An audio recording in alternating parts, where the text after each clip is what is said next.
Hello students, good evening, Radhe Radhe, Ram Ram. कैसे हो आप सब लोग? बढ़िया, फर्स्ट क्लास। एक बार ज़रा कंफर्मेशन देंगे, ऑडियो वीडियो आपका सब कुछ ऑल ओके है, कोई टेक्निकल ग्लिच सेशन में नहीं है। चलिए भाई, जो भी बच्चे लाइव हैं एक बार ज़रा कंफर्मेशन देंगे, ऑडियो वीडियो आपका सब कुछ ऑल ओके है,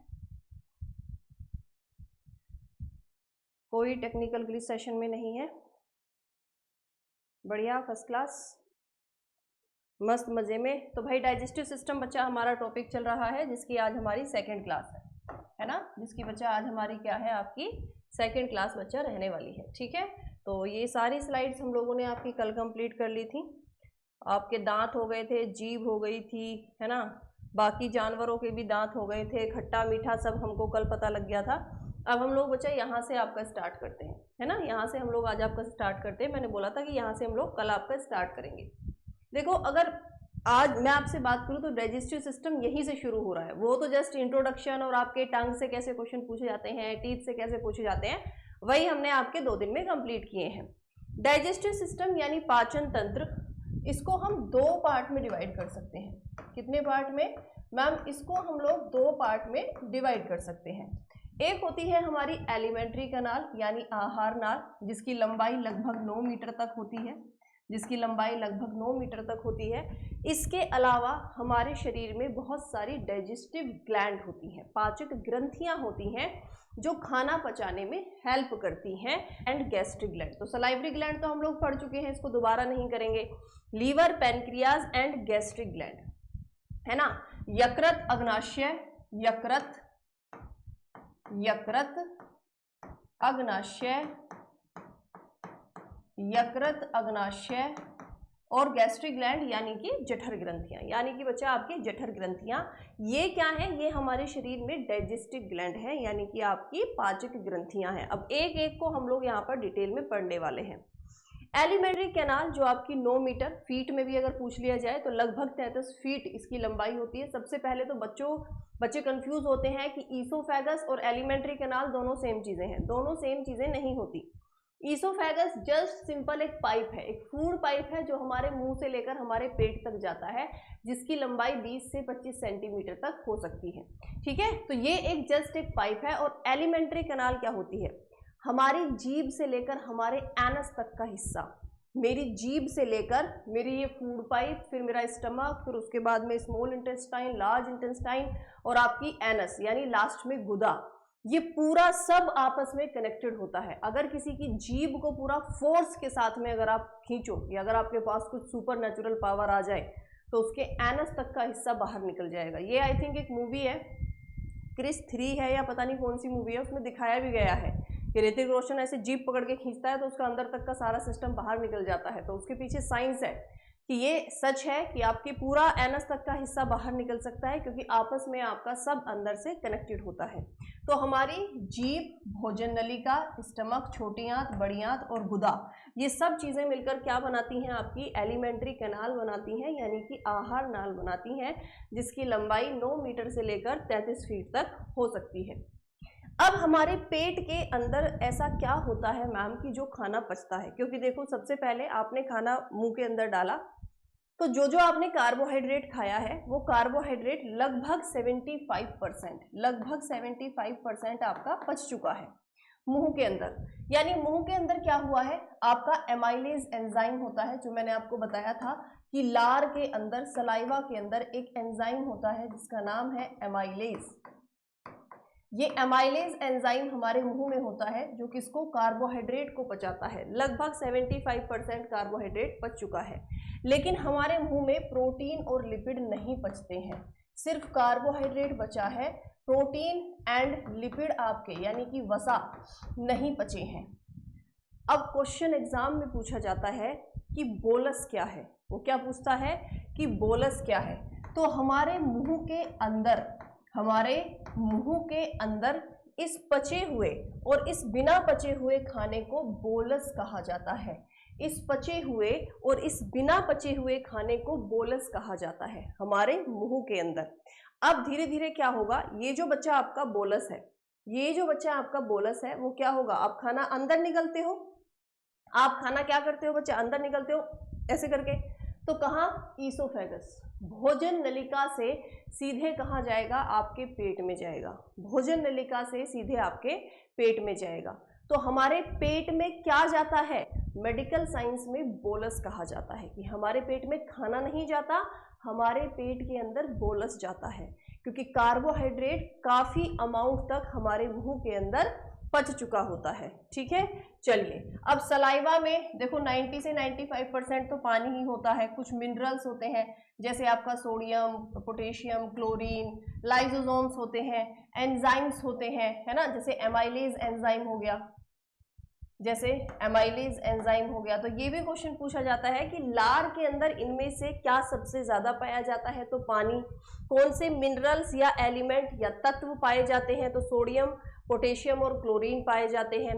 कौन सा एंजाइम पाया जाता है? तो एमाइलेज एंजाइम, या कई बार आपका एग्जामिनर इसको टाइलिन भी लिख कर देगा, टाइलिन भी लिख कर देगा कि एमाइलेज या टाइलिन एंजाइम, एमाइलेज या टाइलिन एंजाइम कहाँ बच्चा? हमारे मुंह के अंदर सलाइवा में बच्चा आपके पाए जाते हैं। ठीक है, चलिए आगे बढ़ते हैं, नेक्स्ट देखते हैं। अब खाना जो है ये बोलस ईसोफेगस, जिसकी लंबाई लगभग 20 से 25 सेंटीमीटर तक हो सकती है, ईसोफेगस के जरिए सीधे कहाँ जाएगा? आपके पेट में जाएगा। लेकिन ईसोफेगस में इतना आसान तरीके से खाना नहीं जाता है। हमारी भाई देखो ये समझ लीजिए, ये फूड पाइप है, इसमें एक मूवमेंट होता है जिसको बोलते हैं पेरिस्टाल्टिक मूवमेंट या क्रमाकुंचन। ये क्या होता है? लगातार जो हम खाना खाते हैं, हमारी फूड पाइप के अंदर लगातार कॉन्ट्रैक्शन रिलैक्सेशन, कॉन्ट्रैक्शन रिलैक्सेशन, मतलब फूड पाइप ऐसे दबाव डालेगी तो फूड पार्टिकल आपका नीचे आ जाएगा। ठीक है, क्या होगा बच्चा? आपका फूड पार्टिकल नीचे आ जाएगा।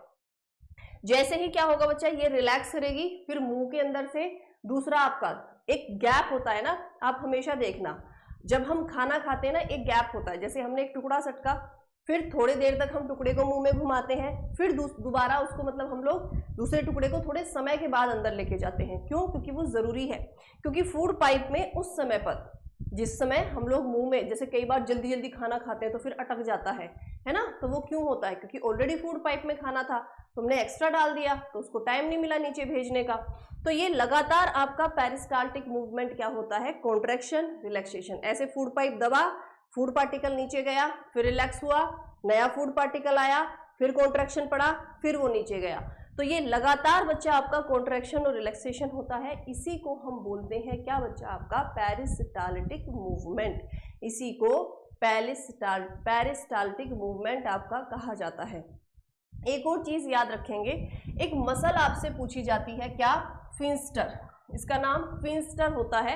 ये फिंस्टर मसल आपको जगह जगह देखने को मिलेगी। पहली देखो यहाँ देखने को मिली जहाँ खाने पर दबाव पड़ा, फिर जब आप नीचे आओगे तो जहाँ पर पेट से जहां पर भी दबाव, कॉन्ट्रैक्शन रिलैक्सेशन आपका हो रहा होगा ना डाइजेस्टिव सिस्टम में, वहां ये फिंस्टर मसल आपको देखने को मिलेगी, है ना। मतलब ये पूछा जाता है कि वो मसल या उस पार्ट का नाम बताइए जहां फूड पार्टिकल पर दबाव पड़ता है, या उस पार्ट का नाम बताइए जहां ईसोफेगस आपके स्टमक यानी पेट से जुड़ती है, तो आपको फिंस्टर वहां पर ऑप्शन में मिलेगा। क्या मिलेगा आप लोगों को? फिंस्टर ऑप्शन में मिलेगा। तो ईसोफेगस के जरिए खाना कैसे अंदर जाता है, समझ में आया? समझ में आया, ठीक है। अब नेक्स्ट है स्टमक। स्टमक हमारे शरीर में एक जे शेप का ऑर्गन है। स्टमक हमारी बॉडी के अंदर आपका एक जे शेप का ऑर्गन होता है, ठीक है, क्लियर। अब ये जो बच्चा जे शेप का ऑर्गन है, ये हमारी बॉडी में क्या काम करता है? सबसे पहले तो एक क्वेश्चन पूछा जाता है कि फंडस क्या है। तो ये जो आपका पेट होता है ना, ये वाला, जैसे हम लोग खाना खाते हैं तो खाना खाने के बाद में किसी से पानी पी लिया और 10 मिनट बाद ना कुछ लोगों का ये वाला हिस्सा एकदम बाहर निकल जाता है, मुझे भी होता है, ठीक है। तो ये क्वेश्चन पूछा जाता है कि ये जो ब्लोटिंग होती है, ब्लोटिंग मतलब पेट बाहर निकल जाना, ऐसे खाना खाने के बाद नॉर्मल ठीक रहेगा, लेकिन जैसे ही आप खाना खाओगे तो ऐसे लगेगा जैसे प्रेग्नेंट हो गए, है ना, यहाँ से पेट आपका बाहर निकल जाएगा, तो इसको ब्लोटिंग कहते हैं। तो ये ब्लोटिंग किस एरिया में होती है? ये फंडस वाले एरिया में होती है। ये ब्लोटिंग किस एरिया में होती है मैम? ये फंडस वाले एरिया में होती है, ठीक है। जो फिंस्टर मैंने आपको बताया था वो यही वाला पार्ट है, यहाँ पर आपका ईसोफेगस फूड पाइप से कनेक्टेड है, इसको फिंस्टर हम लोग कहते हैं, क्लियर। चलिए इसके अलावा हमारे पेट के अंदर होते हैं क्या, गैस्ट्रिक ग्लैंड। क्या होते हैं, गैस्ट्रिक ग्लैंड, जठर ग्रंथि। और ये जठर ग्रंथि क्या बनाती हैं, ये जठर ग्रंथि बनाती हैं गैस्ट्रिक जूस यानी जठर रस बनाती हैं। और यही वो जठर रस है जिसको हम HCl बोलते हैं, जिसको हम HCl बोलते हैं, यानी कि एसिड है। ये एक एसिड है और स्ट्रोंग एसिड है क्योंकि pH होती है 1 से लेकर 1.5 तक। अब मैम इतना स्ट्रोंग एसिड है तो कभी किसी के साथ ऐसा नहीं हुआ होगा कि एसिडिटी पेट के अंदर बनी और आपका पेट जल गया। कभी किसी के साथ हुआ, कभी होगा भी नहीं। क्यों? क्योंकि सबसे पहले तो ये गैस्ट्रिक ग्लैंड जो है आपके एक अलग पार्ट में सेपरेट ऐसी ग्लैंड है और इसके ऊपर एक म्यूकस की लेयर होती है, एक श्लेष्मा झिल्ली होती है। श्लेष्मा मतलब मलगम से बनी हुई एक लेयर होती है। किससे? मलगम से बच्चा बनी हुई आपकी एक ये लेयर होती है। अब एक बात बताओ, मान लो एसिडिटी ज्यादा बन भी गई है ना, तो उसके लिए हम दवाई वगैरह लेते हैं, लेकिन मैम अगर ये गैस्ट्रिक ग्लैंड में कुछ प्रॉब्लम हो जाए, कोई छाला बन जाए, कुछ भी हो जाए और यहाँ से मान लो ये HCl आपका थोड़ा बहुत निकला, तो अगर ये निकल भी जाएगा ना तो ये जो मलगम है इसका नेचर होता है बेसिक। ये जो श्लेष्मा झिल्ली है ना, इस मलगम का नेचर होता है बेसिक यानी क्षारीय। तो ये क्या होगा, जैसे ही यहाँ से एसिड मिला, इसको बेस मिल गया। भाई यहाँ से आपका एसिड निकला बाहर, यहाँ से क्या हुआ भाई आपका, देखो एसिड बाहर निकला। अब ये एसिड निकला है यहाँ से बाहर और बाहर इसको यहाँ क्या मिल गया, बेस मिल गया है। और एसिड और बेस जब भी रिएक्शन करते हैं, एसिड और बेस जब भी रिएक्शन करते हैं तो बनाते हैं सोल्ट प्लस वाटर। तो बनाते हैं क्या बच्चा आपका, सोल्ट प्लस वाटर, लवण और पानी बनाते हैं।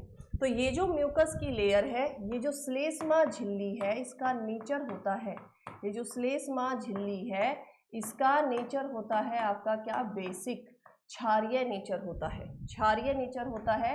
और इसी के कारण एसिड और बेस मिलकर आपका सोल्ट प्लस, बाई चांस अगर ऐसा होता है तो।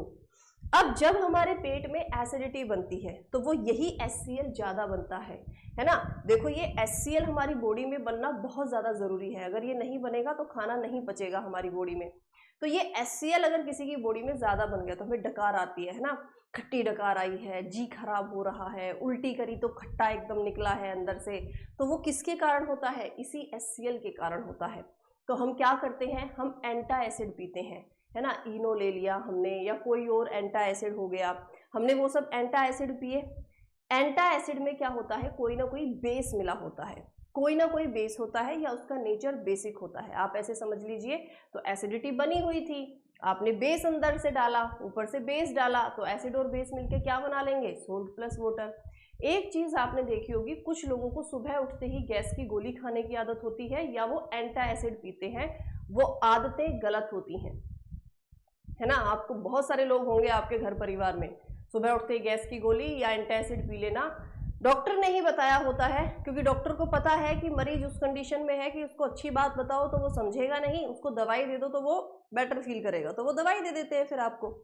वो आदतें सब बच्चे आपकी गलत होती हैं। गलत इसलिए होती हैं क्योंकि जितनी आप गैस की दवाई खाओगे, जितनी आप एंटा एसिड खाओगे, ये HCl का सिक्रीशन धीरे धीरे बॉडी में कम होना शुरू हो जाता है।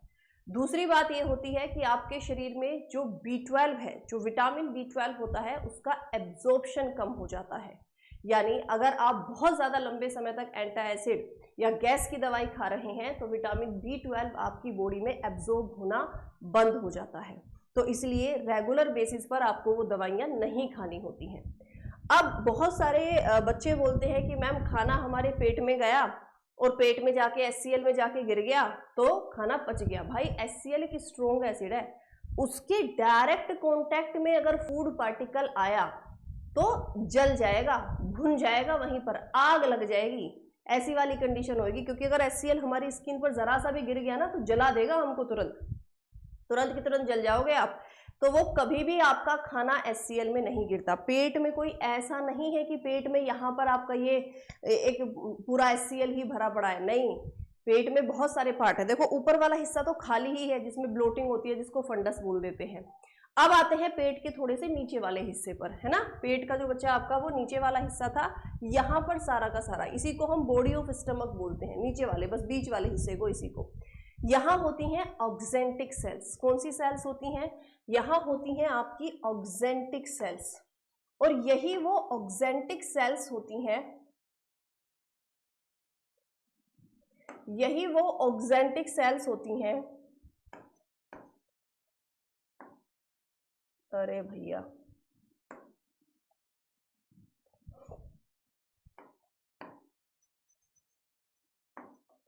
यही वो बच्चा आपकी ऑक्जेंटिक सेल्स होती हैं हमारे शरीर में, जो HCl बनाती हैं, जो HCl बनाती हैं। कभी भी खाना HCl में जाकर नहीं गिरेगा। क्या होता है, हमारी बॉडी में 2 एंजाइम होते हैं, है ना, क्योंकि हमारा पेट जो है वो एंजाइम बनाएगा, pepsinogen and prorennin. Pepsinogen and prorennin, ये 2 एंजाइम पेट के अंदर पाए जाते हैं, जिनका काम खाना पचाने का है, और ये दोनों ही इनएक्टिव फॉर्म में पड़े होते हैं। आपने हमेशा देखा होगा, आप खाना खाते हो 2 घंटे से पहले आपको दोबारा भूख नहीं लगती है, आपको दोबारा भूख जो लगेगी वो 2 घंटे के बाद ही लगेगी। एक बार पेट भर के खाना खा लिया तो 2, 3, 4 घंटे, अलग अलग सबका टाइम होता है, 2 घंटे से पहले भूख आपको नहीं लगती है, क्योंकि लगभग 2 घंटे तक खाना पेट में एज इट इज पड़ा होता है। फिर HCl उठेगा और HCl बोलेगा कि भाई हाँ नींद पूरी हो गई तुम्हारी, तो ये दोनों बोलेंगे हाँ भाई नींद पूरी हो गई हमारी, है ना। तो ये दोनों इनएक्टिव है। HCl क्या करता है, इनको एक्टिव करता है। बस यही काम है कि HCl क्या करेगा, इनको एक्टिव करेगा। इसके अलावा और हमारी बॉडी में HCl खाना डायरेक्ट नहीं पचाता। बहुत सारे लोगों को लगता है कि खाना जो है वो आपका पेट के अंदर डायरेक्ट जो है पच जाता है, HCl में जाके गिरता है, ये सब नहीं होता है, ठीक है। नेक्स्ट क्या है आपका, अब कैसे काम करता है। पेप्सिनोजन ने क्या किया, HCl को, पेप्सिनोजन को HCl ने किस में चेंज किया है बच्चा, आपके पेप्सिन में। किस में चेंज किया मैम, पेप्सिन में चेंज किया है। अब पेप्सिन क्या करेगा, देखो हमारे मुंह के अंदर से कार्बोहाइड्रेट पच के आया था लगभग सारा, ठीक है। अब ये पेप्सिन किसको ढूंढेगा, प्रोटीन को। ये किसको ढूंढेगा, प्रोटीन को ढूंढेगा, और उसको लगभग 70 से 80% डाइजेस्ट कर देगा। ये प्रोटीन को ढूंढकर उसको पेप्टाइड में चेंज कर देगा, यानी कि लगभग 70 to 80% इसने डाइजेस्ट कर दिया।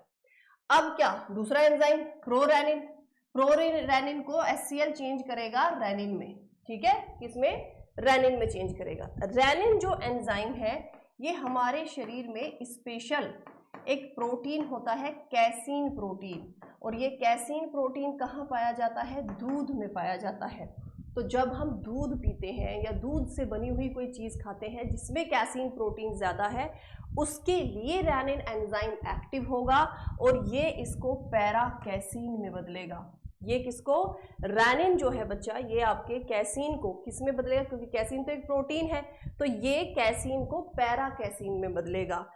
फिर पैरा कैसीन किसके पास जाएगा, ये बोलेगा भाई इतने में काम नहीं चल रहा है, फिर ये जाएगा पेप्सिन के पास, और पेप्सिन का एक ही काम है कि ये इसको फिर से पेप्टाइड में तोड़ देगा, ये इसको फिर से पेप्टाइड में तोड़ देगा। समझ आया, समझ आया। तो हमारे पेट में गया था बोलस, जिसमें कार्बोहाइड्रेट पचा हुआ था। अब हमारे पेट के अंदर क्या पचा है, तो हमारे पेट के अंदर प्रोटीन पचा है, और प्रोटीन किस में टूटा है, पेप्टाइड में टूटा है। प्रोटीन किस में टूटा है, आपके पेप्टाइड में टूटा है। अब चलिए, अब पेट के अंदर क्या हुआ है, कार्बोहाइड्रेट पच के आया था, प्रोटीन पच गया, लेकिन लिपिड मैंने अभी तक नाम नहीं लिया है। मैंने वसा का एक बार भी नाम नहीं लिया है कि वसा अभी आपकी पचनी शुरू हुई है, क्योंकि वसा सबसे लास्ट में पचती है। तो पेट के अंदर इस पचे हुए और इस बिना पचे हुए खाने को काइम कहते हैं। पेट के अंदर इस पचे हुए और बिना पचे हुए खाने को हम लोग क्या बोलते हैं मैम, काइम कहते हैं। क्या बोलते हैं मैम, काइम कहते हैं। ठीक है, तो दोनों क्वेश्चन पूछे गए हैं कि बोलस क्या होता है, बोलस क्या होता है और काइम क्या होता है। ये दोनों क्वेश्चन आपके अलग अलग एग्जाम में पूछे जा चुके हैं। तो बोलस मुंह के अंदर होता है और काइम पेट के अंदर। समझ आया, काइम पेट के अंदर। चलिए आगे बढ़ते हैं। नेक्स्ट बच्चा आपका क्या है, अब पेट के बाद में खाना सीधे जाएगा स्मॉल इंटेस्टाइन, छोटी आंत। छोटी आंत की लंबाई 6.5 से 7.5 मीटर। सोचो 9 मीटर तो एलिमेंट्री कैनाल पूरी ही है, और उसमें से 6.5 से 7.5 मीटर आपकी छोटी होती है स्मॉल इंटेस्टाइन यानी छोटी आंत। ठीक है, ये जो हमारे पेट में आपको ऐसे गुच्छेदार ये जो आपको दिखाई देती है ना स्ट्रक्चर, यही आपकी होती है छोटी आंत, जिसकी लंबाई 6.5 से 7.5 मीटर। मैम जब इतनी लंबी है तो उसको बड़ी आंत बोलना चाहिए था ना, इसको हमने छोटी आंत क्यों बोला? क्योंकि इसका डायामीटर बहुत छोटा होता है, इसका जो व्यास है वो मात्र 1 इंच का होता है, इसीलिए हम इसको क्या बोलते हैं? छोटी आंत बोलते हैं। अब आजकल देखो भैया, शादी ब्याह में दूल्हा दुल्हन आए ना आए, बाराती आए ना आए, सबसे पहले पहुंचते हैं डीजे वाले, सबसे पहले डीजे वाले पहुंचते हैं। तो अगर डीजे वाली कोई लड़की हो तो आप क्या बोलोगे? डीजे वाली आई, डीजे वाली आई, यानी डीजे आई। ये 3 हिस्से होते हैं किसके बच्चा? हमारी छोटी आंत के, डेड्यूनम, जेज्यूनम, डेड्यूनम, जेज्यूनम, जेज्यूनम एंड इलियम। ठीक है, डेड्यूनम, जेज्यूनम एंड बच्चा क्या आपकी? Ma'am ileum. ठीक है, ये 3 हिस्से होते हैं, जेज्यू, इलियम।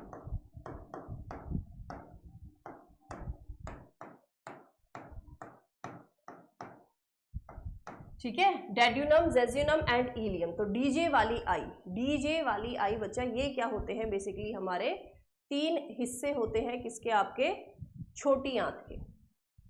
किसके बच्चा? आपके छोटी आंत के। चलिए आगे बढ़ते हैं, अब इनके काम देख लेते हैं।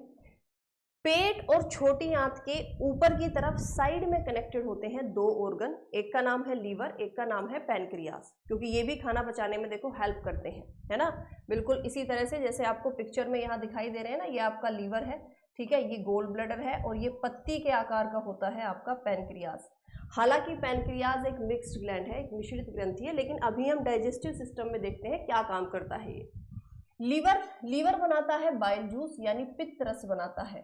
देखो, लीवर बाइल जूस बनाता है, ये पित्त रस बनाता है, लेकिन स्टोर नहीं करता। इसको स्टोर करने का काम कौन करता है? गोल ब्लैडर करता है, यानी पित्ताशय करता है। कौन करता है? गोल ब्लैडर यानी पित्ताशय। मतलब आपके इस लीवर में बाइल जूस बना, यहाँ पर आपका बाइल जूस भर भर के बन रहा है, ये बना रहा है, यहाँ से एक डक्ट कनेक्टेड होती है जो इस गोल ब्लैडर से, इस गोल ब्लैडर से आपकी जुड़ी हुई हो रही है, ये रहा, ये गोल ब्लैडर से जुड़ी हुई होती है। तो आपका सारा पित्तरस इसमें आकर स्टोर होता रहता है। स्टोर क्या होता है? वो यूज होता रहता है ना। वो क्या होता है बच्चा? आपका लगातार यूज हो रहा होता है कि भाई जो जिसका काम है वो करता रहेगा। अभी कैसे काम करेगा सीखेंगे। पैनक्रियास अग्नाशय, ये क्या बनाएगा? पैनक्रिएटिक जूस यानी अग्नाशय रस बनाता है। पैनक्रिएटिक जूस यानी ये आपका अग्नाशय रस बनाता है, और एक दिन में 1 से 1.5 लीटर अमाउंट बन सकती है। एक दिन में 1 से 1.5 लीटर अमाउंट इसकी बन सकती है। अब ये क्या काम करेगा? देखो, जो आपका लीवर है, जो लीवर है ये जो बाइल जूस बनाता है, या बाइल सोल्ट भी लिखा हुआ मिल सकता है पेपर में, ये काम करता है फैट इमल्सिफिकेशन का। फैट इमल्सिफिकेशन, फैट इमल्सिफिकेशन क्या होता है? वसा का पायसीकरण, वसा का पायसीकरण। अब मैम वसा का पायसीकरण भी क्या होता है? हमको ये भी नहीं पता, तो सीख लेते हैं वसा का पायसीकरण क्या है। हमारे शरीर में जो फैट के बड़े बड़े मॉलिक्यूल हैं, उनको छोटे छोटे मॉलिक्यूल में तोड़ने का काम, उनको छोटे छोटे मॉलिक्यूल में तोड़ने का काम ये बाइल जूस करता है। ये बाइल जूस करता है, यानी कि ये बच्चा आपका पित्त रस करता है। ये बाइल जूस करता है, ये आपका पित्त रस करता है। हमारी बॉडी के अंदर एक बड़े फैट मॉलिक्यूल को छोटे छोटे मॉलिक्यूल में तोड़ने का काम, और इसी प्रोसेस को फैट इमल्सिफिकेशन यानी वसा का पायसीकरण बोलते हैं। इसी को वसा का पायसीकरण बोलते हैं। अब आता है पैनक्रियाज। भाई डाइजेशन में पैनक्रियाज एक सुपर ऑर्गन की तरह काम करता है। अब कोई भी चीज ऐसी है जो नहीं पची, कोई भी चीज ऐसी है जो अभी तक आपकी बॉडी में नहीं पची, अब पैनक्रियाज उसको पचा देगा। पैनक्रियाज 3 एंजाइम निकालेगा, amylase, trypsin and lipase. 3 enzyme ये बच्चा आपकी सीक्रेट करेगा, लाइपेज, ट्रिप्सिन और आपका एमाइलेज। और क्या बच्चा? आपका एमाइलेज, ये 3 बच्चा आपके एंजाइम बनाने वाला है। अब ये क्या क्या काम करेंगे, देखो एमाइलेज या टाइलिन, एमाइलेज या टाइलिन, ये तो दोनों जो है बच्चा आपके एक ही काम करते हैं, क्या, कार्बोहाइड्रेट को पचाएंगे। कार्बोहाइड्रेट लगभग 75% पच चुका था, लेकिन 100% तो नहीं पचा है, और हमारी बॉडी तो 100% पचा के लेगी। कोई भी कार्बोहाइड्रेट तुमने खाया है वो तो ग्लूकोज के रूप में यूनिटरी फॉर्म में उसको अडेप्ट करेगी। किसी भी रूप में तुमने कार्बोहाइड्रेट खाया है तो वो उसको यूनिटरी फॉर्म, ग्लूकोज, फ्रक्टोज, ये सब यूनिटरी फॉर्म होते हैं, यानी मोनोसैकेराइड में तोड़ेगी। ठीक है, तो कार्बोहाइड्रेट आपका पच गया पूरी तरह से। अब आपके जो प्रोटीन थे वो पेप्टाइड में चेंज हुए थे, अमाइनो एसिड में नहीं हुए थे। तो जो ट्रिप्सिन है वो इन पेप्टाइड्स को अमाइनो एसिड में बदलेगा, क्योंकि प्रोटीन की यूनिट अमाइनो एसिड होती है। लाइपेज की वजह यदि मैं आपसे बात करूं तो लाइपेज एंजाइम, अभी तक मैंने लिपिड को आपको बोला है, लीवर ने सिर्फ तोड़ा है, लीवर ने सिर्फ बड़े फैट मॉलिक्यूल को छोटे छोटे मॉलिक्यूल में तोड़ दिया है और कोई चेंज नहीं किया गया है। तो जो लाइपेज एंजाइम है वो क्या करेगा, वो लिपिड को फाइनली फैटी एसिड या ग्लिसरॉल में तोड़ेगा, फैटी एसिड या ग्लिसरॉल में तोड़ेगा, और यहीं पर हमारे शरीर में कंप्लीट डाइजेशन हो गया है। यानी हमारी जो बॉडी में जो भी हमने खाना खाया था वो पूरी तरह से पच चुका है। इस स्लाइड पर पूरी तरह से आपका खाना जो है पच गया है, पूरी तरह से आपका जो खाना है बच्चा वो पच गया है। लेकिन आया है तो कुछ ना कुछ गड़बड़ जरूर होगी, है ना। अब इसको सीख लेते हैं, ये गड़बड़ क्या है। देखो, डेड्यूनम में खाना पूरी तरह से पच चुका होता है। डेड्यूनम के बाद हमारी बॉडी में खाना नहीं पचता। जैसे आपने बहुत बार देखा होगा कि आपने अगर कुछ खाना ऐसा खाया था जो नहीं पचा है तो अगले दिन पोटी में एज इट इज बाहर निकल जाता है ना। राजमा हो गया, कोई भी चीज़ होगी जो हमारी बॉडी में अगर डेड्यूनम में नहीं पची तो फिर वो पोटी में बाहर निकलेगी, वो नहीं पचने वाली है। ठीक है, अब नेक्स्ट क्या है, ये जेजुनम और इलियम जो होते हैं, ये जो बच्चा आपके जेजुनम एंड इलियम है, जेजुनम एंड इलियम है, तो ये जेजुनम और इलियम जो है ये अब खाने को आगे ट्रांसफर करेंगे। क्या करेंगे, आगे ट्रांसफर करेंगे, किसके पास, लार्ज इंटेस्टाइन के पास, यानी बड़ी आंत के पास। अब खाना किसके पास जा रहा है, डेड्यूनम में पच गया, जेजुनम और इलियम ने खाने को आगे ट्रांसफर कर दिया है, किसके पास में, बड़ी आंत के पास में खाना ट्रांसफर हो गया। अब बड़ी आंत की लंबाई होती है मात्र 2 से 3 मीटर, लेकिन डायामीटर इसका चौड़ा होता है, इसीलिए इसका नाम बड़ी आंत है। ये छोटी आंत होती है, इस छोटी आंत के ऊपर जो ये वाली बच्चा आपकी पूरी कवरिंग होती है, इसी को बड़ी आंत बोलते हैं। डायामीटर यानी कि व्यास बड़ा होता है, इसीलिए हम इसको बड़ी आंत बोलते हैं। बड़ी आंत के 3 पार्ट होते हैं जिसको आप याद करोगे, CCR, डीजे वाली आई हो गया, और CCR, तो क्या, सीकम,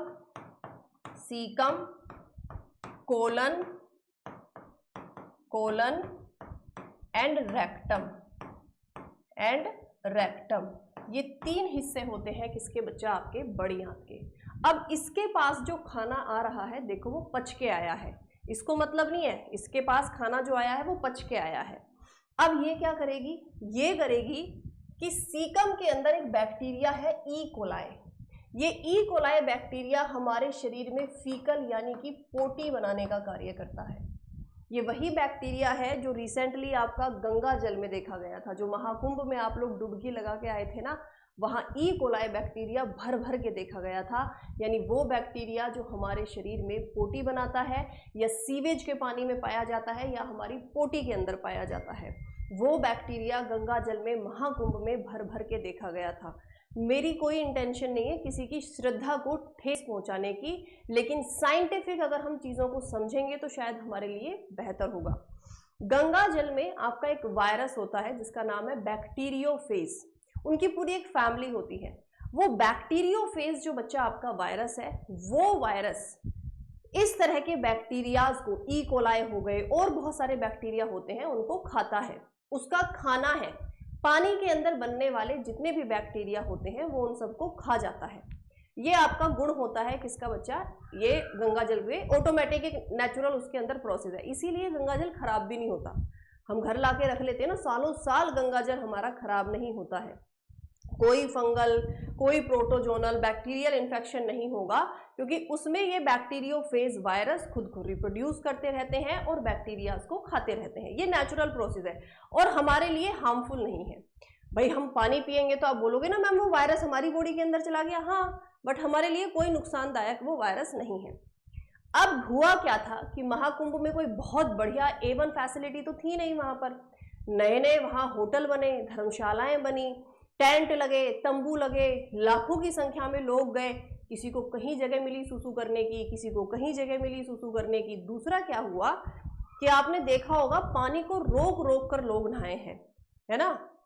पानी को रोक रोक कर, ऐसे आपके ब्लू कलर की जो स्ट्रक्चर थी वो चारों तरफ लगा दी, वो सही थी, सेफ्टी के लिए लगाई गई थी कि लोग बहे ना, लोग आगे ना जाएं। लेकिन दिक्कत ये हुई कि उसमें पानी ठहरना शुरू हो गया, और जब पानी ठहरना शुरू हो गया तो भैया जिसको जहां जैसा मौका मिल रहा है उसने, देखो मैं आपको एक सच्चाई बताती हूँ, मैं कभी स्विमिंग पूल के अंदर नहीं जा पाती। मतलब अगर मुझे दिख गया ना कि मुझसे 2 घंटे 3 घंटे 4 घंटे पहले स्विमिंग पूल में किसी ने एंट्री करी है, मैं उसमें नहीं जाने वाली। क्यों? क्योंकि एक नेचुरल प्रोसेस होता है 80% लोगों के साथ में, जैसे ही आप स्विमिंग पूल में उतरोगे आपको सुसु आएगा। ये एक नेचुरल प्रोसेस है कि जैसे ही आप स्विमिंग पूल में जाओगे आपको सुसु आएगा, है ना। अब चाहे तुमने कैसे भी कपड़े पहने हैं कि इनमें से बाहर नहीं जाएगा, ये नहीं जाएगा, भाई वो बाहर जाता है, डेफिनेटली जाता है, आपका सुसु बाहर जाता है, उस पानी में मिल जाता है। इसीलिए हमारे इंडिया में पुराने समय से क्या था, नदियों में नहाने का प्रचलन था, क्योंकि वो बहता हुआ पानी होता था। तो बहते हुए पानी में इंसान कुछ भी करे उसका फिर इफेक्ट नहीं आता है, क्योंकि वो तो बह गया, आगे चला गया आपका, है ना। हालांकि ऐसा नहीं है कि बिल्कुल इफेक्ट नहीं होगा, हो सकता है, बट चांसेस बहुत कम होते हैं।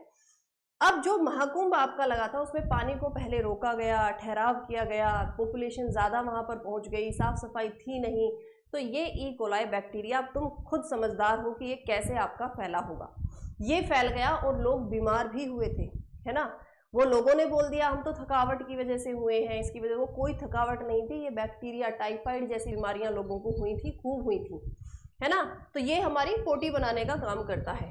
हमारे शरीर में बड़ी आंत के इस सीकम वाले हिस्से में 2 विटामिन होते हैं, विटामिन के और B12, जो बहुत बार आपके एग्जाम में क्वेश्चन पूछा गया है कि हमारे शरीर में इनमें से कौन से विटामिन हमारी बॉडी खुद पे खुद बना लेती है। तो विटामिन के और B12 को हमारी बॉडी खुद पे खुद आपकी बना लेती है, ठीक है। ये दोनों बैक्टीरिया, दोनों विटामिन हमारी बॉडी में बनते हैं बड़ी आंत में।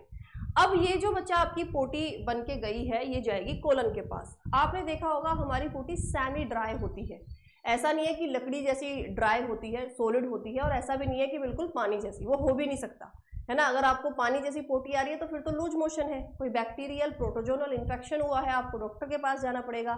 यानी पोटी के अंदर ज्यादा पानी हमारी बॉडी से बाहर नहीं निकलेगा। तो कोलन क्या करेगा, इस वाटर को एब्जॉर्ब करने में हेल्प करेगा। कोलन क्या करेगा, इस वाटर को एब्जॉर्ब करने में हेल्प करेगा। रेक्टम, नेक्स्ट क्या है बच्चा आपका, रेक्टम। अब रेक्टम के पास फीकल जैसा बॉडी से बाहर निकलता है, सेमी ड्राई फॉर्म में जाता है, और ये रेक्टम आगे ट्रांसफर करती है एनस को यानी गुदा को, एनस को यानी कि गुदा को, और फिर आपकी बॉडी से फीकल बाहर निकल जाता है। जो पोटी है वो आप सुबह उठ के जो फ्रेश होते हो वो आपकी बॉडी से बाहर निकल गई, ठीक है। चलिए अब एक और चीज है, जब छोटी आंत के पास खाना आया था, मैंने बोला था ना अभी एक लाइन आएगी आपकी, छोटी आंत के पास जब खाना आया था तो उसने देखा कुछ कार्बोहाइड्रेट ऐसे हैं जो बिना पचे हुए आ गए, जिनको किसी ने छेड़ा ही नहीं है, जो पचने की कंडीशन में ही नहीं थे। तो अब छोटी आंत के पास में बच्चा क्या होता है, आपके ये 3 एंजाइम होते हैं इसकी दीवारों पर, इंटेस्टिनल वॉल हम इसको बोलते हैं, ठीक है। तो ये 3 दीवारों पर एंजाइम होंगे, स्यूक्रोज, लैक्टोज एंड आपका माल्टोज। मैम ये एंजाइम नहीं है, बिल्कुल सही बोला आपने, ये एंजाइम नहीं है, ये हैं तीनों कार्बोहाइड्रेट। ये तीनों क्या है आपके, कार्बोहाइड्रेट है, कार्ब्स लिखते हैं आजकल कार्बोहाइड्रेट को शॉर्ट में। ये तीनों आपके कार्बोहाइड्रेट हैं यानी कार्ब्स हैं। देखो अब इनसे ही मिलते हुए शब्द हैं, देखो स्यूक्रेज, लैक्टेज, माल्टेज। अब बच्चा पेपर में बड़ा कंफ्यूज कि कौन सा कार्बोहाइड्रेट है और कौन सा आपका एंजाइम है। तो भाई याद करोगे, अगर शब्द के पीछे OSE लिखा हुआ दिखाई दे तो समझ लेना वो एक कार्बोहाइड्रेट है, और यदि शब्द के पीछे ASE लिखा दिखाई दे तो समझ लेना वो एक एंजाइम है। समझ लेना वो बच्चा आपका एक एंजाइम है। तो ये स्यूक्रोज, लैक्टोज और माल्टोज तीनों क्या है बच्चा आपके थोड़े से इजीली डाइजेस्ट होने वाले कार्बोहाइड्रेट नहीं होते हैं, तो इनके लिए इंटेस्टाइनल लाइनिंग पर, छोटी आंत की दीवारों पर स्पेशल एंजाइम होते हैं। स्यूक्रोज को पचाएगा स्यूक्रेज एंजाइम, जो ग्लूकोज और फ्रक्टोज में तोड़ेगा, फिर तो हमारी बॉडी अडॉप्ट कर लेगी। लैक्टोज को लैक्टेज, लैक्टोज ये वही दूध वाला है, वही दूध के अंदर जो कार्बोहाइड्रेट पाया जाता है ना, ये वही वाला लैक्टोज है। इसको लैक्टेज एंजाइम पचाएगा, ग्लूकोज और गैलेक्टोज में तोड़ेगा। माल्टोज एंजाइम जो चावल की मांड में होता है, जो आपकी चावल की मांड वगैरह में होता है, तो ये चावल की मांड वगैरह में बच्चा आपका होता है। माल्टोज को माल्टेज एंजाइम है, जो ग्लूकोज और ग्लूकोज में तोड़ेगा, जो ग्लूकोज और ग्लूकोज में तोड़ेगा। तो अब तो देखो यूनिटरी फॉर्म में टूट गए हैं हमारे सारे के सारे, तो अब हमारी बॉडी इनको अडेप्ट कर लेगी, अब हमारी बॉडी इनको अडेप्ट कर लेगी। ठीक है, तो आहार नाल और भोजन नलिका में कंफ्यूज नहीं होना है। भोजन नलिका 25 सेंटीमीटर तक लंबी हो सकती है और आहार नाल माउथ से लेकर एनस, मुंह से लेकर एनस तक का आपका हिस्सा होता है। अब सुनिए, आपके कुछ क्वेश्चंस हैं जो एग्जाम में पूछे गए थे, और वो क्वेश्चन थे 7th क्लास की एनसीईआरटी से।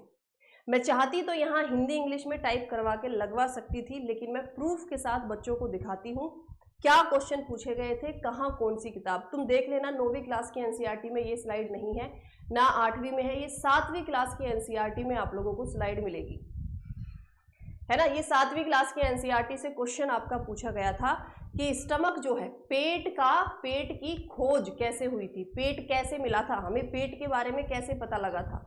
देखो हमारी बॉडी में बहुत सारे, बेटा हिंदी है, ये रहा, ये इसका पूरा हिंदी है, ठीक है, किसी को टेंशन नहीं लेनी है, मैं समझाऊंगी भी लेकिन हिंदी है भी। तो इसीलिए मैंने एग्जैक्ट एनसीईआरटी की कटिंग लगाई है। क्यों? क्योंकि बच्चों को कई बार लगता है अरे टीचर ना बोल देते हैं ऐसे ही, 7वीं से 8वीं से पूछा गया, 6ठी से पूछा गया क्वेश्चन, है ना, ऐसे ही होते होंगे, 9वीं 10वीं की एनसीईआरटी पढ़ के चलते हैं वही सफिशिएंट होता है। ऐसा नहीं है, क्वेश्चन पूछे जाते हैं, हमारा काम ही ये होता है, हम सर्च करते हैं कि ये क्वेश्चन कहाँ से पूछा गया है।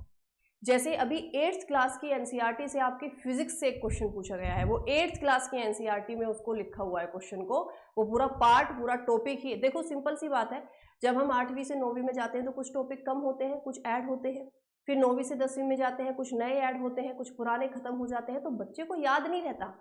ऐसा नहीं है आपने पढ़ा नहीं होगा, आपने 6ठी 7वीं 8वीं 9वीं 10वीं सब पढ़ा है, लेकिन याद नहीं रहता। तुम्हें क्या, मुझे भी नहीं रहेगा, मैं भी भूल जाऊंगी भाई, सिंपल सी बात है। तो इसीलिए मैं आपको ये अवेयर करना चाहती हूँ कि ये जो 9वीं 10वीं की एनसीईआरटी पढ़कर पेपर पास करने की आपकी टेंडेंसी है, इसको भूल जाओ। एग्जामिनर बहुत ज्यादा डीप में क्वेश्चन उसने पूछने शुरू कर दिए हैं। ये क्वेश्चन पूछा गया था कि पेट जो है उसकी डिस्कवरी, उसकी खोज कैसे हुई थी। तो पेट की जो बच्चा खोज है वो हुई थी एक एक्सीडेंट के जरिए। एक आदमी था जिसको गोली लगती है, और वो गोली लगती है उसके पेट में। आज हमें पता है पेट है, उस समय हमें नहीं पता था कि पेट है, ठीक है। तो उसको एक शॉटगन, यानी कि उसको एक जो गोली लगती है, the bullet had seriously damage the chest wall and made a hole in his stomach. देखो आज हमें पता है कि वो स्टमक था, लेकिन उस समय नहीं पता था। यहाँ छाती से आती हुई एक गोली यहाँ पर जाकर बच्चा आपके, उसने एक छेद बना दिया बहुत बार। He was brought to an American army doctor William Beaumont, ठीक है, क्या बच्चा आपका, विलियम बोमोंट इनका आपका नाम था। The doctor saved the patient but he could not close the hole properly and left bandage. मतलब डॉक्टर भी शातिर थोड़े से, डॉक्टर को लगा यार ये होल यहाँ से होता हुआ यहाँ तक हो गया, और जब डॉक्टर उस होल को फिल कर रहे थे ना तो पूरा नहीं भरा डॉक्टर को, क्योंकि उसके आर पार कुछ दिखाई दे रहा था जिसके बारे में अभी तक डॉक्टर्स को पता नहीं था। अब हुआ क्या, जब घाव आपका थोड़ा खाली छोड़ दिया है तो वो दिक्कत करेगा, मरीज दोबारा आएगा, दोबारा बैंडेज होगी, फिर डॉक्टर दोबारा झांक कर देखेगा। तो फिर इस तरह से उसने झांक झांक के देखकर क्या करा, इस होल के जरिए देखकर हमारी खोज होती है किसकी बच्चा, स्टमक की। और धीरे धीरे हम इसके बारे में पढ़ते गए तो हमें पता लगा कि ये जो स्टमक है ये तो हमारे शरीर में खाना पचाने में हेल्प करता है। हम जो खाना खाते हैं उसको पचाने में हेल्प करता है हमारा ये स्टमक। तो स्टमक की खोज आपकी एक्सीडेंटली हुई थी, ये आप लोग याद रखेंगे, ठीक है। ये पूरा हिंदी में है, जिसको पढ़ना हो आप लोग रीड कर लेना। अब अगला क्वेश्चन आपका, ये भी क्लास 7th की एनसीईआरटी है। क्वेश्चन पूछा गया था, इनमें से किस जीव की आंत उसके कंपैरिजन, उसके शरीर के कंपैरिजन में बड़ी होती है। एक ये क्वेश्चन पूछा गया था। एक क्वेश्चन पूछा गया था कि जो गाय भैंस जुगाली करते हैं उनके मुंह से झाग क्यों निकलते हैं, या वो जुगाली क्यों करते हैं। अब ये भी गाय का डाइजेस्टिव सिस्टम 7th क्लास की एनसीईआरटी में लिखा हुआ है, तो वहां से 2 क्वेश्चन आ गए आपके। अब मैं इस बार बता देती हूं आपको क्या क्वेश्चन पूछेगा।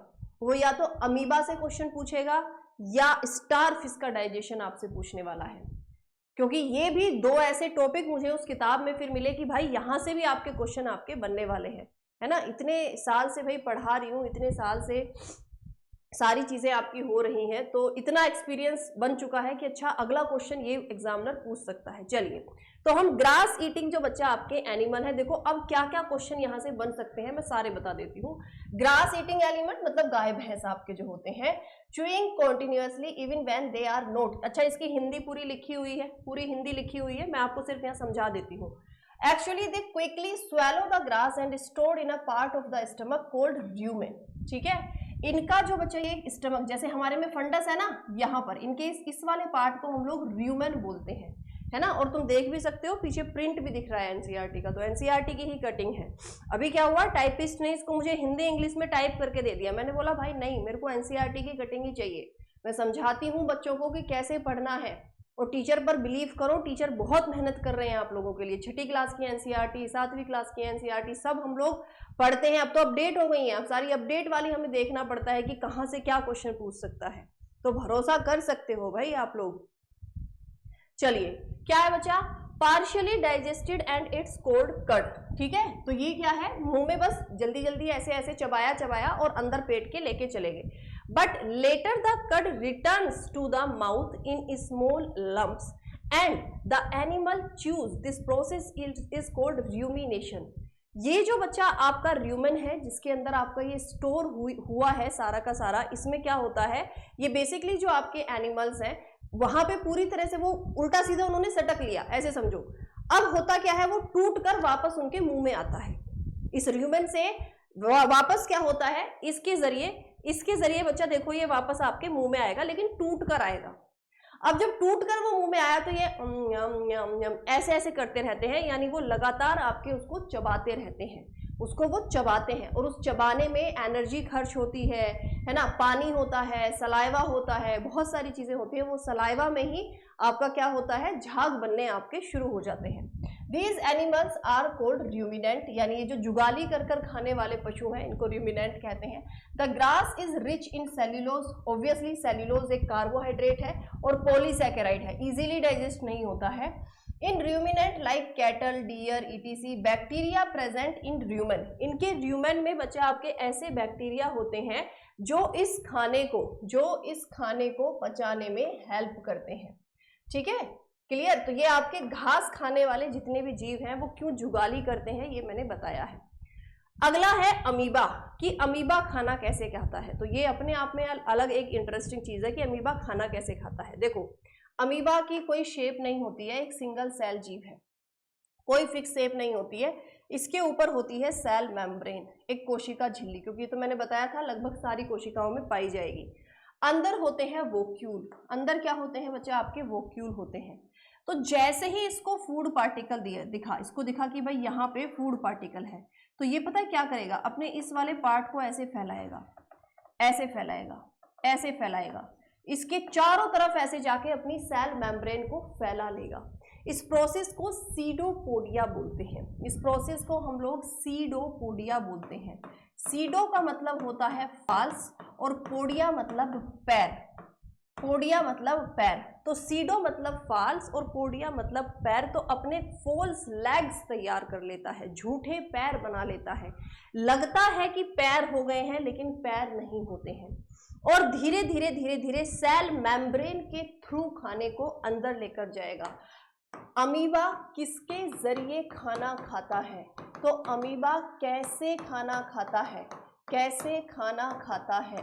और ऑप्शन में सीडोपोडिया अगर है लेकिन सेल मेम्ब्रेन अगर दिया हुआ है, कोशिका झिल्ली, देखो कोशिका झिल्ली आपका आंसर होगा कि खाना किसके जरिए खाता है, तो सेल मेम्ब्रेन के थ्रू ही खाना खाएगा और सेल मेम्ब्रेन के थ्रू ही वेस्टेज यानी डेब्रिस को बाहर निकालता है।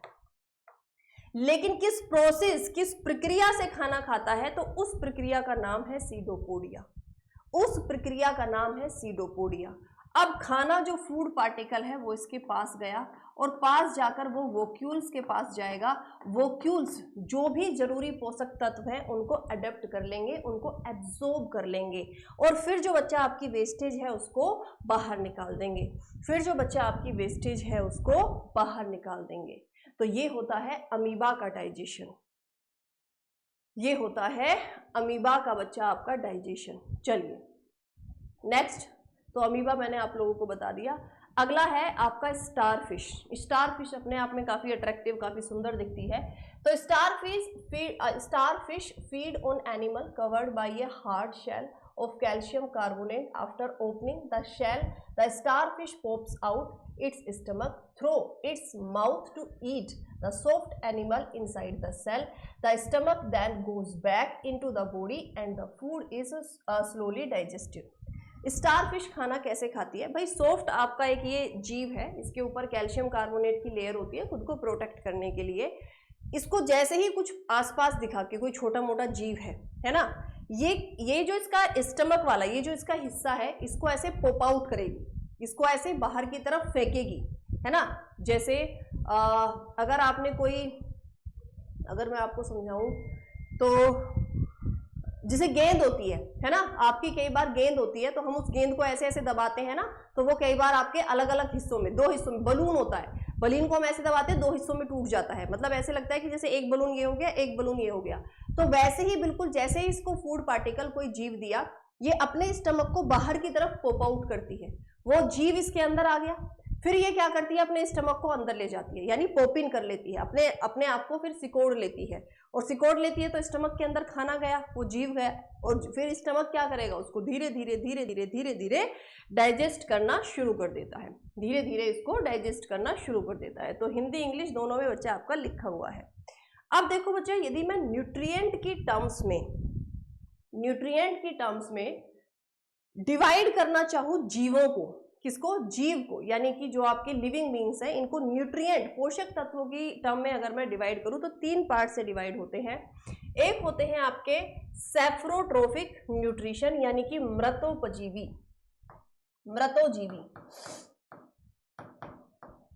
जो मरे हुए प्लांट्स या मरे हुए एनिमल्स की बॉडी को खाते हैं और खुद को जिंदा रखते हैं।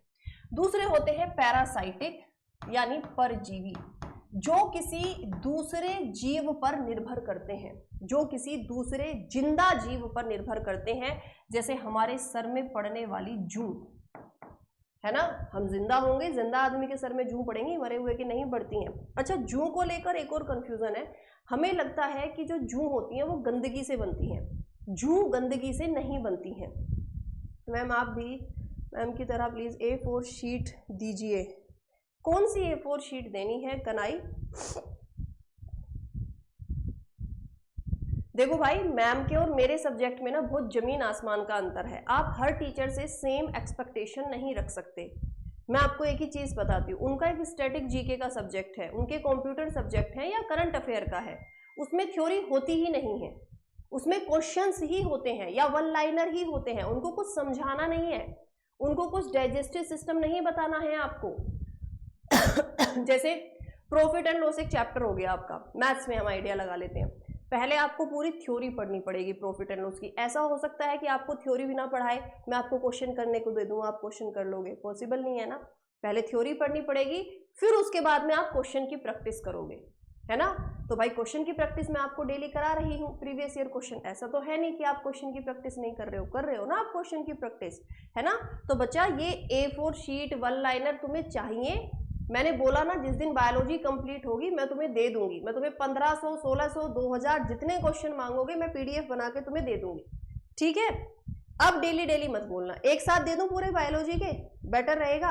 लेकिन हर टीचर का आपस में कंपैरिजन मत करो। जैसे मान लिया इंग्लिश है ना, तो इंग्लिश में क्या है, थ्योरी पढ़ी आपने, फिर उसकी प्रैक्टिस की, ये पॉसिबल नहीं हो सकता भाई। जहां जिस सब्जेक्ट में थ्योरी है ही नहीं ज्यादा, तो वो तो क्वेश्चन ही प्रैक्टिस होंगे ना। ठीक है, चलिए आगे बढ़ते हैं। परजीवी, परजीवी जैसे टेपवर्म, हमारे पेट के कीड़े, जिंदा आदमी पे जिंदा रहते हैं। जू, हमारे सर में जो जू, भाई मैं बढ़िया कॉन्सेप्ट बता रही थी, मिस हो गया कमेंट के चक्कर में। जो बच्चा आपकी जू होती है ना, ये हमेशा जिंदा आदमी पे ही बनेगी, मरे हुए पे जू नहीं पड़ती है। जू गंदगी से नहीं होती। हमको लगता है कि हमारे सर में मिट्टी है या फिर हमारे सर में धूल मिट्टी पसीना आता है, हमें जू पड़ गई, ऐसे जू नहीं पड़ने वाली है। जू हमेशा पहली बात तो क्रोल करती हैं, उड़ नहीं सकती, चल नहीं सकती, क्रोल करेंगी एक से दूसरे के सर में, है ना। अब वो देखो अलग अलग रीजन होते हैं, जैसे मान लिया कि कोई इंसान है, गाय भैंस के आसपास बहुत ज़्यादा रहता है, तो गाय भैंस में ये बहुत जल्दी आपके इस तरह के जो जीव हैं वो संक्रमित ज़्यादा रहती हैं, तो वहाँ से आपके सर में कोई जू आई, अब वो एक से दूसरे में गई, दूसरी तरह का खून मिला, तीसरे में गई और खून मिला, तो वो इस तरह से करके खुद को चेंज करती रहती हैं। जो जू होती हैं वो धूल मिट्टी नहीं खाती, तुम्हारा कितना भी गंदा सर हो उनको मतलब नहीं है, वो धूल मिट्टी पोल्यूशन ये खाती ही नहीं है, वो सिंपल खून पीती हैं, हमारी स्किन सेल्स में से खून पीती हैं। तो अगर पूछा जाए जू खाती क्या है, तो जू आपका खून पीती हैं, और इनका कोई खाना नहीं होता, हमारे खून में जो न्यूट्रिएंट होते हैं ये उन्हीं से जिंदा रहती हैं। चलिए दूसरे क्या होते हैं आपके होलोजोइक। होलोजोइक हमारे एग्जाम में पूछा गया है कि ह्यूमन बीइंग किस तरह के न्यूट्रिएंट की टर्म्स में किस पार्ट में डिवाइड कर सकते हैं, इनको किस तरह की कैटेगरी में रख सकते हैं, तो हम लोग होलोजोइक हैं। होलोजोइक मतलब हम अपने खाने को तोड़कर पूरा मुंह के अंदर निगल कर खाते हैं, उसको चबा कर खाते हैं। तो होलोजोइक बच्चा आपके वो जीव होते हैं जिनमें कंप्लीट इंजेशन यानी स्वेलो करते हैं, हम लोग अपने मुंह के अंदर खाने को लेकर जाते हैं, निगलते हैं, और एक कंप्लीट डाइजेस्टिव सिस्टम हमारे पास में है खाने को पचाने के लिए और वेस्टेज को बाहर निकालने के लिए। तो ह्यूमन बीइंग किस में आते हैं, होलोजोइक में आते हैं, आपके समजीवी, जहां तक मुझे हिंदी में याद आ रहा है समजीवी होता है इसका होलोजोइक, बट आप लोग ज्यादा याद रखना अमीबा भी होलोजोइक में ही आता है। तो ये क्वेश्चन आपके पूछे गए थे, सो दैट्स वाई मैंने ये दोनों टर्म्स आपकी यहाँ पर ऐड की गई हैं कि जो इंसान है वो जो ह्यूमन बीइंग है वो किस में आता है, होलोजोइक में आता है। ठीक है मैम, मैं सोच रहा था मेरे वाली मेरा खून पी रही है तो आपकी गर्लफ्रेंड जू हो गई है ना, ये लड़कों की आपका कुछ नहीं हो सकता। चलिए अब देखो कुछ एग्जाम में आए हुए क्वेश्चन है भाई, प्रैक्टिस कर लेते हैं क्योंकि समय भी आपका निकलता जा रहा है। क्या ये क्वेश्चन मैंने आपको नहीं कराया कि पेट के अंदर कौन सा एंजाइम बनता है जो प्रोटीन को पचाता है, अभी बताया था ना कि पेट के अंदर जो एंजाइम बनता है जो प्रोटीन को पचाता है उसका नाम है पेप्सिनोजन, उसका नाम है पेप्सिनोजन। चलिए नेक्स्ट, यकृत में उत्पादित ग्लाइकोप्रोटीन का नाम क्या है जो रुधिर स्कंदन में महत्वपूर्ण भूमिका निभाता है। अब ये क्वेश्चन ब्लड और डाइजेस्टिव सिस्टम का मिक्सचर है ना, क्योंकि यहाँ ब्लड क्लोटिंग के बारे में बात की गई है। तो ग्लाइकोप्रोटीन बच्चा आपका एक केमिकल लीवर सिक्रीट करता है जो हमारे शरीर में फिब्रोनोजन, क्या बच्चा आपका फिब्रियोनोजन को एक्टिव करने में हेल्प करता है, यानी ब्लड क्लोटिंग में हेल्प कराता है। ठीक है, तो ऑप्शन नंबर बी यहाँ पर आपका सही हो जाएगा। चलिए अगला क्वेश्चन देखते हैं। नेक्स्ट क्वेश्चन बच्चा आप लोगों की स्क्रीन पर क्या रहेगा, पाचन तंत्र में निम्नलिखित में से कौन हाइड्रोक्लोरिक अम्ल पेप्सिन नामक प्रोटीन को पचाने वाले एंजाइम और बलगम छोड़ते हैं। भाई आजकल ना सारे टीचर्स जो हैं वो यही है कि अपना कंटेंट राइटर रखे हुए हैं और अपना, हमें कोई कंटेंट राइटर आज तक मिला ही नहीं। मैं सही बता रही हूँ, ऐसी बात नहीं मैं सर्च नहीं करती, मैं भी सर्च करती हूँ, बट मुझे जिस तरह के कंटेंट चाहिए ना वो कोई है ही नहीं भाई, वो बना ही नहीं पाते हैं, टाइपिस्ट ही होते हैं सब। मैंने कहा भाई टाइपिस्ट तुम तो बस ये टाइप करके दे दो हिंदी इंग्लिश, बाकी अब मान लिया मैं जैसे मान लिया किसी को बोलूँ कि भाई मुझे इसमें वीडियो चाहिए, मुझे इसमें GIF चाहिए, वो लगा ही नहीं पाएंगे, उनको समझ ही नहीं आता किस तरह की चाहिए, क्या बच्चों को अच्छा लगेगा। तो वो हर रोज हम ही भाई बात करते हैं बच्चों से और हम ही इस चीज को समझ पाते हैं। ठीक है, तो पाचन तंत्र निम्नलिखित में से HCl पेप्सिन नामक प्रोटीन को पचाने वाला एंजाइम और बलगम छोड़ता है। तो बताइए, या ये क्वेश्चन मैंने आपको अभी बताया था कि ये सारा काम कहाँ होता है, गैस्ट्रिक ग्लैंड में। भाई पाचन तंत्र में निम्नलिखित में से कौन हाइड्रोक्लोरिक HCl बनाता है, अभी तो बताया था गैस्ट्रिक ग्लैंड। अमाशय भित्ति में स्थित जठर ग्रंथियां निम्नलिखित में से किसका स्राव नहीं करती। गैस्ट्रिक ग्लैंड क्या नहीं बनाती हैं, म्यूकस बना रही थी, पेप्सिन बना रही थी, सलाइवा नहीं बनाती है, HCl भी बना रही थी, सलाइवा नहीं बनता, वो तो मुंह में बन रहा था। प्रोटीन का सरल रूप बताओ, नहीं बताया। प्रोटीन हमारे शरीर में किसमें टूटता है, नहीं बताया मैंने आपको। अमाइनो एसिड में ग्लिसरॉल में कौन टूटता है? फैटी एसिड में कौन टूटता है? आपके फैट टूटते हैं। वसा का पायसीकरण नहीं बताया, नहीं बताया, और विद प्रूफ आपको दिखा रही हूँ कि क्वेश्चन पूछे गए हैं ये आपके एग्जाम्स में, ठीक है। वसा का पायसीकरण, वसा का पायसीकरण नहीं बताया मैंने आपको, अभी तो समझाया था, अभी तो बताया था। अब देखो, है ना, अब एग्जामिनर या तो भाई मेरी क्लास देख के पेपर बन रहे हैं, है ना, क्योंकि सेम क्वेश्चन पूछे जाते हैं जो मैं सालों से अपनी क्लासेस में पढ़ाती आ रही हूँ। तो पढ़ाया कि नहीं पढ़ाया? सबूत मिल गया भाई, सबूत देख लो तुम लोग, कौन क्या पढ़ा रहा है, कौन क्या कर रहा है। भाई यूट्यूब पर दुनिया भर की वीडियोस हैं, यूट्यूब पर दुनिया भर के टीचर हैं। भाई मैं बोल रही हूँ, समझो खुद को। मैं विद प्रूफ आपको यहाँ दिखा रही हूँ कि लो जो मैंने पढ़ाया है वो पेपर में आया है as it is, as it is. और सोचो, ये तो मैं 10 क्वेश्चन लेके आ रही हूं, आप 50 भी ढूंढोगे तो भी मेरे कराए हुए ही होंगे, ढूंढ लो नहीं तो। लिपिड जैव रसायन में असंतृप्त वसा अम्ल कक्ष तापमान पर द्रव अवस्था में क्यों रहती है? ये क्वेश्चन ह्यूमन न्यूट्रिशन में मैं आपको कराऊंगी, लेकिन अभी मैंने डाइजेस्टिव सिस्टम में ऐड कर दिया था। हालांकि मैं इसको सैचुरेशन, अनसैचुरेशन, कार्बोहाइड्रेट वो मैं आपको कराती हूँ, लेकिन फिलहाल के लिए इसको बता देते हैं। सिस द्विबंध निकुंज यानी किन्स उत्पन्न करते हैं, जिससे वॉन्डर वॉल्स अनोन्य क्रिया कम हो जाती है। क्वेश्चन बहुत ही आसान था कि in lipid biochemistry why do unsaturated fatty acids remains in a liquid state at room temperature. जैसे हमारे घर में घी जो होता है वो जम जाता है, लेकिन तेल आपका रूम टेम्परेचर पर सर्दी गर्मी हमेशा क्या रहता है बच्चा? आपका लिक्विड स्टेट में, लिक्विड स्टेट में रहता है। क्यों? क्योंकि यहाँ पर क्या होता है, जो डबल बॉन्ड है वो एक, ये आपका बेसिकली एक वो होता है, सिस हम इसको बोलते हैं, है ना। तो इसके कारण आपका वॉन्डर वॉल्स बनते हैं। वॉन्डर वॉल्स बॉन्ड आपके वीक बॉन्ड होते हैं जो इजीली टूट जाते हैं।